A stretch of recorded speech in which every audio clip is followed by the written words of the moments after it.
अध्याय 4। रोहिला की कथा। एक बार रोहिला जाति का एक व्यक्ति शिरडी में आया। वह लंबा, तगड़ा और हष्ट-पुष्ट था। बाबा के प्रेम में मुग्ध होकर वह शिरडी में ही रहने लगा। वह आठों पहर ऊंची और कर्कश आवाज़ में कुरान शरीफ के कलमे पढ़ता और अल्लाह अकबर के नारे लगाता था।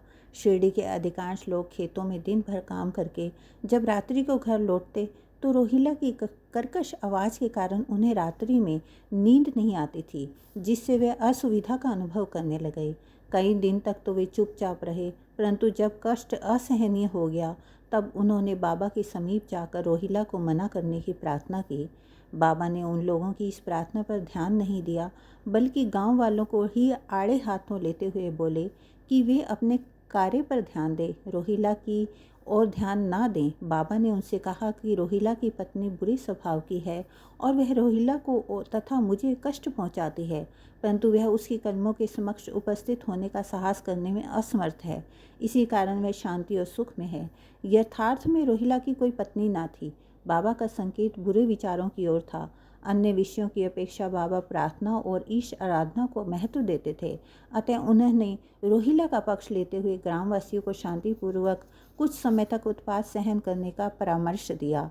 बाबा के मधुर अमृत उपदेश।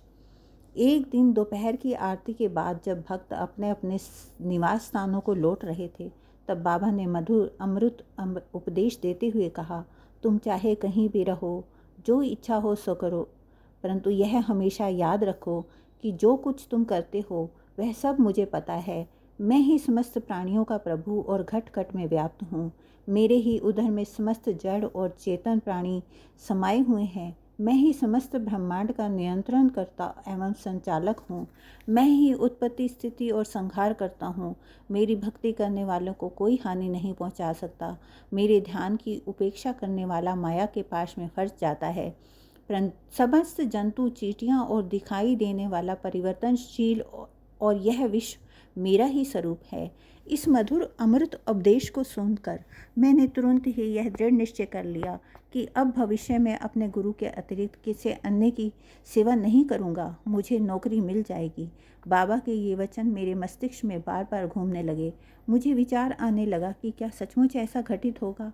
भविष्य की घटनाओं से स्पष्ट है, बाबा के वचन सत्य निकले और मुझे नौकरी मिल गई। इसके पश्चात मैं स्वतंत्र और एकाग्र भाव से जीवन पर्यंत बाबा की ही सेवा में लगा रहा। इस अध्याय को समाप्त करने से पूर्व मेरी पाठकों से विनम्र प्रार्थना है कि वे समस्त बाधाएं जैसे आलस्य, निद्रा, मन की चंचलता एवं इंद्रिय आसक्ति दूर कर सारा ध्यान एकाग्र भाव से बाबा की लीलाओं में लगा दें और स्वाभाविक प्रेम को, भक्ति रहस्य को जानें तथा अन्य साधनाओं में व्यर्थ श्रम ना करें। उन्हें केवल एक ही सुगम उपाय का पालन करना चाहिए, वह है श्री साईं लीलाओं का श्रवण। इससे उनकी अज्ञानता नष्ट होकर मोक्ष के द्वार खुल जाएंगे।